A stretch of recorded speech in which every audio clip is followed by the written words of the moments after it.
What's up, everyone? Welcome to the video. We are here breaking down week 12 of the NFL season on DraftKings and FanDuel, Thanksgiving edition, and this is my favorite time of the year. We have a 3-game slate on Thanksgiving: football, family, friends, food. It's really hard to beat the Turkey Day slate, and we got a million maker on DraftKings, so I don't know what you don't like about Thanksgiving. It's awesome time of the year. Yes, the baby face is back. Hopefully it doesn't look too bad, but looking forward to breaking this one down. It's going to be a very chalky slate due to the fact that the Bills are by far, and I mean by far, in the best position on this slate to score some fantasy points. So it's going to be really hard to get different. Obviously, you can get different by just going a different direction than the Bills, but it's really hard to do that. Much easier said than done. But anyway, if this is your first time here, what's up? My name is Chris Pennell. I break down NASCAR and NFL DFS each and every single week on this channel. And in these videos specifically, what I like to do is go position by position with my player pool that I currently like heading into the slate, although things can change by the time kickoff rolls around, which we have in 2 days because I'm recording this on Tuesday since I am traveling back to Ohio for Thanksgiving. A little bit of lineup as we progress through it, more so for a single entry tournament, not trying to get too crazy, more of a chalky build. Then around the optimizer at the end with the ownership projections and projections that I have currently set in place. And well, hey, if that sounds great to you, well, you can do me one thing in return. That's leaving a like on the video, subscribing to the channel if you haven't yet already, hitting that bell so you get notified whenever I post new content. Feel free to leave a comment down below saying whatever you want to say because I have no control over you. Make it something nice, make it something mean. I don't really care. It will only hurt my feelings for a little bit. And as always, we will start with the quarterback position. I do have to mention, if you guys do want access to the sheets with all the projections, the data, everything color-coded nice and neat, updated up until lock and whatever happens after lock, I guess, if it's necessary. I do cover this for the NBA each and every single day as well in a similar fashion. So if you do want access to that, you can check out the pinned comment down below or in the description of this video. But do tons of stuff over there, and you get access to the optimizer, whichever we'll run at the end of this video. Anyway, let's talk some quarterbacks here. And honestly, there's only one guy I want to talk about because I'll tell you right now, I'm probably just going to lock button him. And if he happens to bust, well, I'll just have to live with it and have a bad Thanksgiving because he's on the first game of the slate. And that's Josh Allen, 8,000 on DraftKings, 9,500 on FanDuel. That's not a hot take. I think everybody else will feel pretty comfortable just locking in Josh Allen. He's going to be extremely high owned. I'll have to check the ownership projection because I forget what it was, but yeah, it's pretty high. Like, no one's even close to Allen in projection. I have him close to nearly 30 points on this slate. Everybody else, they're fighting for 15 to 20 points. Matt might be generous for Mac Jones, but I do have every quarterback here. I'm not interested in all of these guys. It's mainly just Josh Allen for me. After Allen, take some shots with Dak versus the Giants if you want, just because they have a decent total at 27. 9.5 point favorites though, but they are playing at home, and obviously the offense is pretty good. Put up around 40 points last week.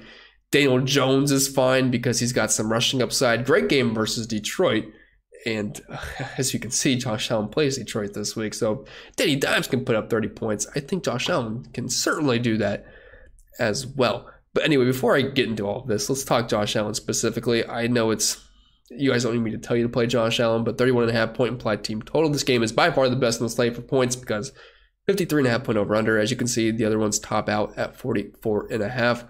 And Allen this year, absolutely incredible for fantasy purposes. I do believe Patrick Mahomes did surpass him as far as fantasy points are concerned this year last week, but he's still been awesome. Nearly 300 passing yards per game, over 2 passing touchdowns, 8 yards per attempt. And the icing on top here is the 50 rushing yards per game. And he's always going to be a threat around the red zone, or goal line, I should say, to score rushing touchdown as well. And it's a great matchup versus Detroit. They're actually allowing the most points per game to the quarterback position, 25.5 per game, and they're 23rd DVA versus the pass. There is really nothing here at all that suggests that you don't want to play Josh Allen. Some people might be worried about a blowout, but if they blow out the Lions, it has to be because Josh Allen had a great game. So I don't care about that. I am pretty much locking in Josh Allen. If you want to get off of that, Dak Prescott, Daniel Jones in that order are my preferences. And if you want to get absolutely insane, I don't hate the idea of using Jared Goff just because the offense has been able to put up some points this year, and I assume they're going to be trailing. They're 9.5 point dogs here, and they're playing at home, which they do play better football at. High total. If it is a blowout, we're going to have some garbage time, and at $5,200, you don't need too much. And if Allen does not hit a ceiling of around 40 points, and he's in the 20 range, and Jared Goff can get you close to 20 points, you'll be sitting very nice on the slate because you saved around $3,000, and it might afford you a guy like Saquon Barkley or Justin Jefferson that you couldn't fit in with Josh Allen. So keep that in mind. I'll tell you right now, though, I'm not playing Kirk Cousins. I'm absolutely not playing Mac Jones. If Mac Jones breaks the slate, whatever, I'll just drown myself in turkey and get over it by Friday. But for me, Allen, by far, no one's even close. like way down low. Dak Prescott's second. Daniel Jones is kind of right there with them. Then Jared Goff's kind of hanging out as just a dart throw there. And heading over to our lineup, I know, surprise, surprise here, we're going to plug in Josh Allen, then we're going to talk some running backs. And moving on to the running backs, we'll start with Saquon Barkley. And just telling you right now, I'm going to be very heavily invested in Stephon Diggs and Josh Allen stacks. So by that point, we really can't get too much of Saquon Barkley, and just due to the fact that I wouldn't say there's a ton of great value plays on the slate. I do think this is one of those slates where you can't go double tight end. I usually do that almost every Thanksgiving, just due to the fact where I need some value. I want to fit in some studs, so I kind of break the rules a little bit. Correlation, you know, you can kind of get a little bit more nuts on these smaller slates. But Saquon Barkley, while I don't think he's a bad play, it's just due to the fact where I would rather put my funds in Stephon Diggs and Josh Allen, and maybe a couple other guys like, you know, Justin Jefferson or one of the elite level wide receivers, CeeDee Lamb. And plus, he's also a 9.5 point dog on the road with only a 17.5 point implied team total. Very tough matchup versus the Cowboys. I mean, we saw what they did versus the Vikings last week. They're very good. But Saquon Barkley in his own right is also very good. But I will definitely give the advantage to the Cowboys defense in this one, but still obviously been great this year. 21 carries per game, close to 100 rushing yards. Involved in the passing game as well, although we did see his target share close to 17%. It's now dipped down to under 15.5%, so I wish they'd maybe get him some more targets here and there. And as you can see, the Cowboys giving up the 5th fewest points per game to the running back position. Still over 100 yards rushing, but I tend to prefer to play Saquon Barkley as a favorite, so I'd rather get to the elite level wide receivers, to be honest, and just save some money at running back, which I've done all season long. I have not been spending up at running back at all this year, and it's been working out more often than not. I think it's way more fun to get the stud wide receivers and whatnot. And then getting into some of the guys that I'm actually going to end up playing just because they fit my lineups a little bit better. Tony Pollard, we can kind of lump him and Zeke together. So Pollard's now more expensive than Zeke. I guess he was last week as well. It's just kind of funny seeing it these days. But Pollard's definitely the better back. I mean, last week, even with Zeke returning, an absolute explosion. Hit around 40 fantasy points. Caught 2 receiving touchdowns, like a 60-yard touchdown as well. The guy's an absolute stud. And even though that Zeke is back, I still think it's fine because it's like a situation where Tony Pollard being a workhorse back, it's going to wear him down a little bit. I like it where he's going to have fresh legs. And Zeke coming in for pass protection, which he's obviously pretty good at. And obviously he's going to probably get the goal line work, so it's going to hurt both of them a little bit. But I still think both are viable. For Zeke to be viable, he's going to have to get those goal line touchdowns because just yardage alone, I don't think he's going to get there. So if you're playing Zeke, you basically have to get a touchdown. Tony Pollard, he can get there. He's going to be more involved in the passing game. And with what he did last week, might earn us some extra reps. So I'm fine with playing either of these guys. Probably not going to play both together. But both are fine tournament plays and decent matchup versus the Giants. They are 28-3 versus the run, 7.5 point favorites at home here, high implied team total, and they're allowing over 100 rushing yards per game. So I'm fine with both, but Tony Pollard, definitely the one I prefer because Zeke is going to be very touchdown reliant, just a little bit cheaper though. But if you are playing cash games or if you are playing it safer, I think the 2 cash running backs this week, or I should say in the Thanksgiving slate, will be Ramondre Stevenson and Devin Singletary. Damian Harris, yes, hurts into the workload of Stevenson, but he's still been very consistent. And even though he had 26 rushing yards last week, which was brutal, he still scored around 14, 15 fantasy points because he's been quietly a very good receiving back. I don't think anyone really thinks about Stevenson as some elite level receiving back. Obviously, there's much better out there, but he's just getting the targets. Mac Jones is checking down, and it's making him very fantasy viable, I think, because targets the past month now read like 5, 8, 7, 7, 6 or something like that. But it's been really boosting his floor. He's got close to an 18% target share in the season. Obviously, he's still getting around double-digit carries on the ground. So the volume's there, $6,400, decent matchup here versus the Vikings, who are 21st versus running backs. I don't think it's a bad play at all. Now, this game, I'm not really expecting a lot of points. It's the lowest on the slate at 41.5, but Stevenson's definitely in play for me at $6,400, and I think he's overall very safe and definitely going to be cash game viable.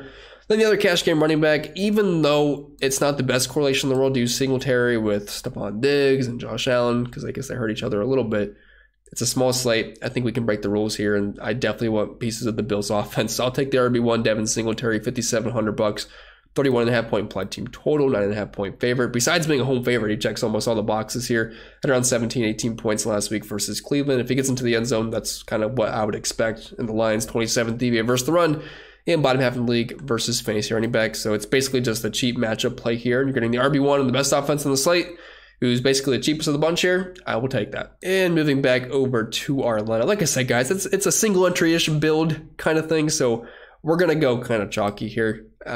If maybe At the end, if we can move from Stevenson to Pollard, we'll do that for just ownership purposes, because I would imagine Pollard's a little bit lower owned than Stevenson.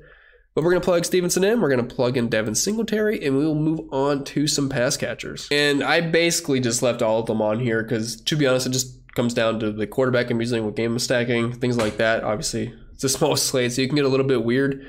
But there's a couple guys I'm fine with as one-offs. But if you're using Josh Allen, you basically have to use Stephon Diggs. If you wanted to try to get a little bit different, you could fade Diggs and play Gabe Davis and like an Isaiah McKenzie if you want. But more often than not, I mean, Diggs is going to have the game. I mean, he just goes off just about every single week almost. Besides last week, where I had a decent amount of Diggs, unfortunately. But I'll just pull up the target distributions here because that's probably a little bit more appealing to you all. But I mean, Jefferson's fine. But the thing is, though, I'd prefer Diggs and have Josh Allen. So it'd be my number one preference. If you can afford Justin Jefferson alongside Diggs, go for it. But you're definitely going to have to find some pump plays. If you're using Dak Prescott, you have to use CeeDee Lamb. He busted last week, similar to Justin Jefferson. It was kind of weird. That game popped off, but really only for the Cowboys, but they still busted. It was basically just the Tony Pollard game, and Dak was fine. Amon-Ra St. Brown, if you are stacking the Bills up, he's your obvious run back option. And overall, I think he's kind of a lock on this slate as far if you're playing cash games. He's only $6,600. Been pretty solid the past couple of weeks, and I mean, he just gets targets every single week, but them probably trailing. I mean, I'd be very shocked if the Lions win this game. They're not that great on Thanksgiving anyway. But I believe he projects as my wide receiver 3, only behind Stephon Diggs and Justin Jefferson, and he's about $2,000 cheaper than those guys. So yeah, he is going to pop up a lot in the optimizer, I can assume.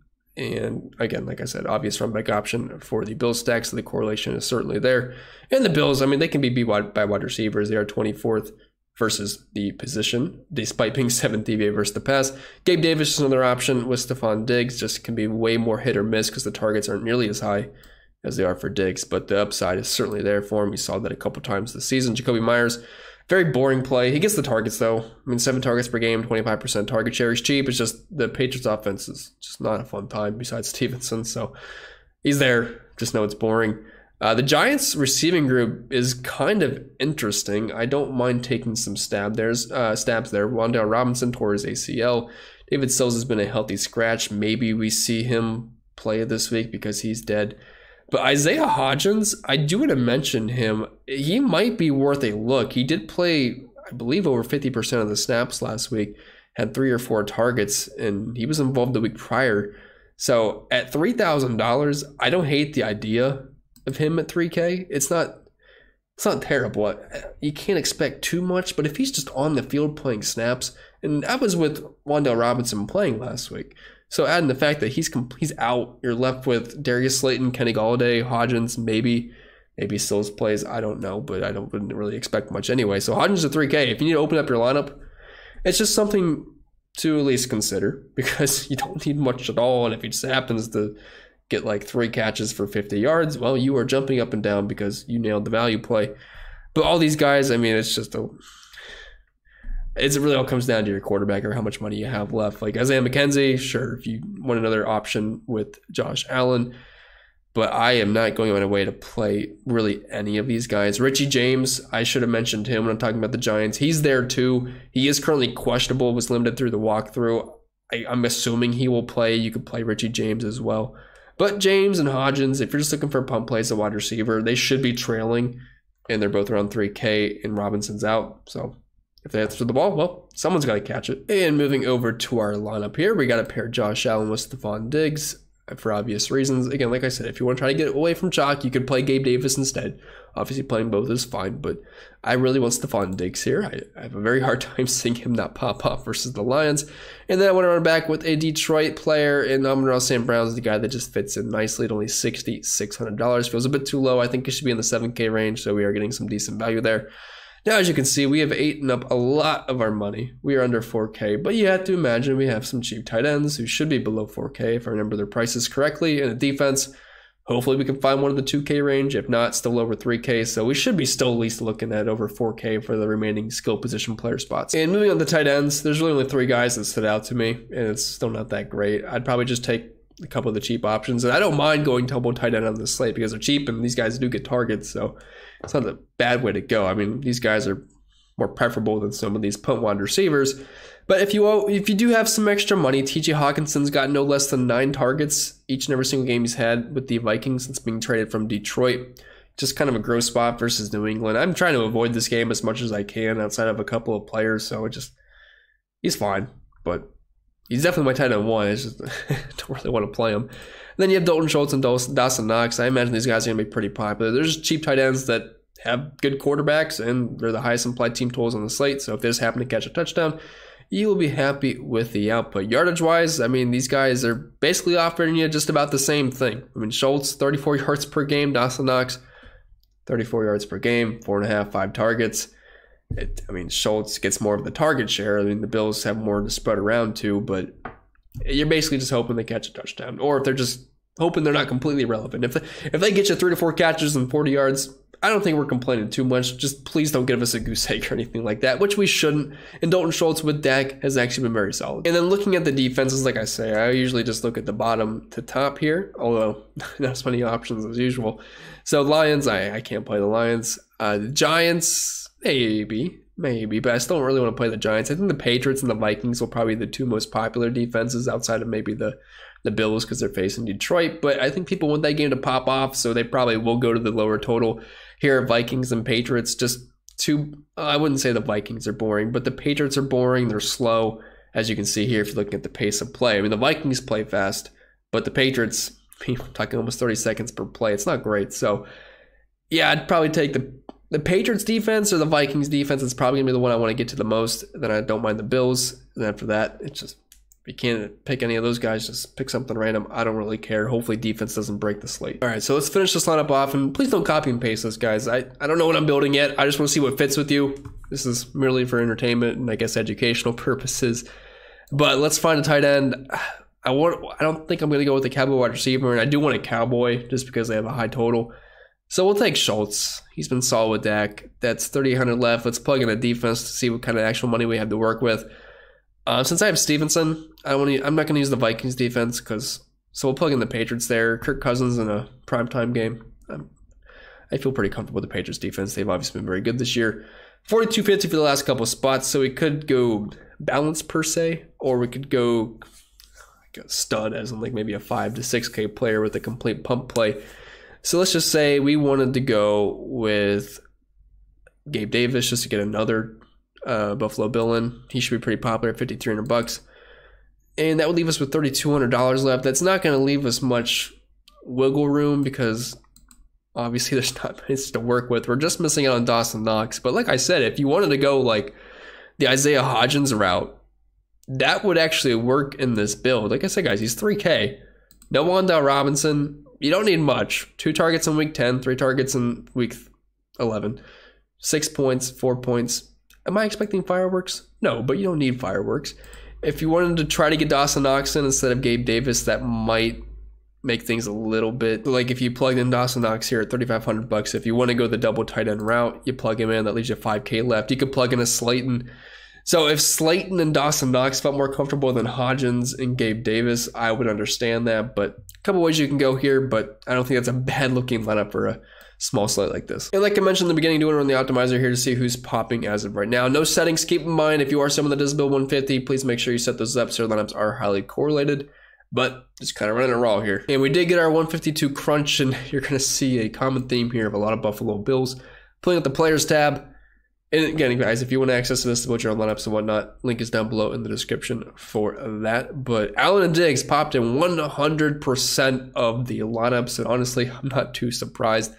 Amon-Ra St. Brown being ran back there just about every single time. Tons of Singletary and Stevenson. Knox, Myers, Schultz, Vikings were the most popular defense. So yeah, not really too surprised there. Isaiah Hodgins actually popping in 21% of the time. So I guess the projections do agree that, hey, that's maybe not a bad pump play. He's going to make some things work.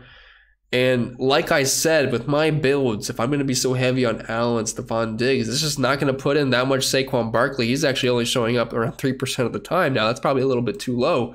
But just the initial projections without any playing around with it, it really nukes him out of the Bills. Looking at the teams, Buffalo obviously popping the most. The games, just 100% of that game, which totally gets. But it's the highest total by, I think, 10 points.